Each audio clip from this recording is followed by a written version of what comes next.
que vem a ser a reforma democrática dos estados? Veja, nós aqui no PPS e outros partidos da esquerda no mundo têm uma avaliação de que a estrutura do Estado em que a gente vive não é adequada para aquelas tarefas que nós achamos que são as tarefas mais importantes para um pensamento de esquerda. Ou seja, o que seria o mais importante hoje? O mais importante hoje, dentro de um mundo que já é globalizado e tudo mais, é garantir equidade social num patamar mínimo e fazer investimentos em ciência e tecnologia, que é o nosso futuro. O nosso Estado não está preparado para isso. O nosso Estado ele está preparado para outras tarefas, para outras funções herdadas do nosso passado. Então, a gente acha que para poder desempenhar essas novas funções a contento, esse Estado tem que ser radicalmente alterado. Então, temos que ter várias reformas que mudem esse Estado. A reforma política é uma delas, mas além dela tem uma reforma tributária, tem uma reforma trabalhista, tem uma reforma universitária. Você tem um leque de reformas que devem fazer com que o nosso Estado fique mais forte, mais ágil para desempenhar essas funções, que são funções pesadas, são funções difíceis, não é fácil fazer isso e nós precisamos então de um outro Estado mais forte, mais eficiente, voltado para essas novas funções. Hoje nós estamos aqui numa palestra que vai discutir a esquerda no mundo de hoje. Quais as expectativas que o senhor está para esse evento?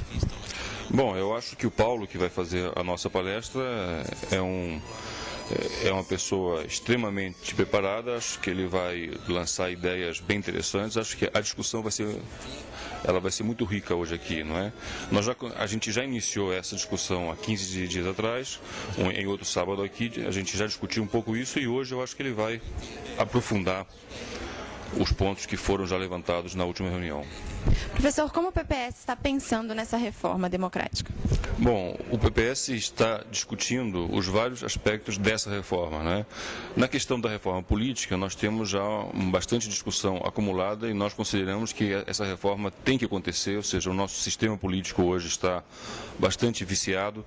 A cada escândalo que surge, a gente vê realmente quão funda é a crise que o nosso sistema assim político tem.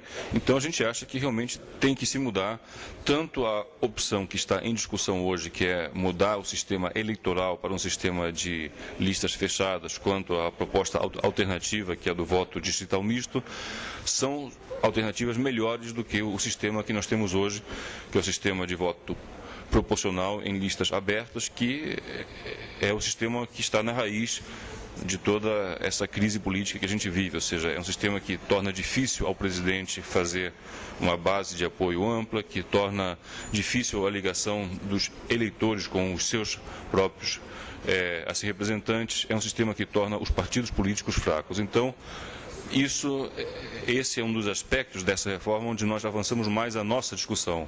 Mas existem outros e eu acho que a gente precisa também aprofundar a discussão nesses outros temas. Ou seja, nós temos que ter uma política científica e assim, tecnológica diferente. O Estado tem que estar aparelhado para isso. Temos que reformar as universidades públicas federais, temos que dar mais eficiência para elas, temos que mudar radicalmente a estrutura de gastos do nosso Estado hoje, que é uma estrutura que está muito mais...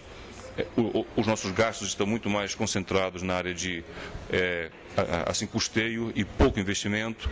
Então, todos esses são pontos onde nós temos que avançar na discussão para ter alternativas que possam ser apresentadas à população.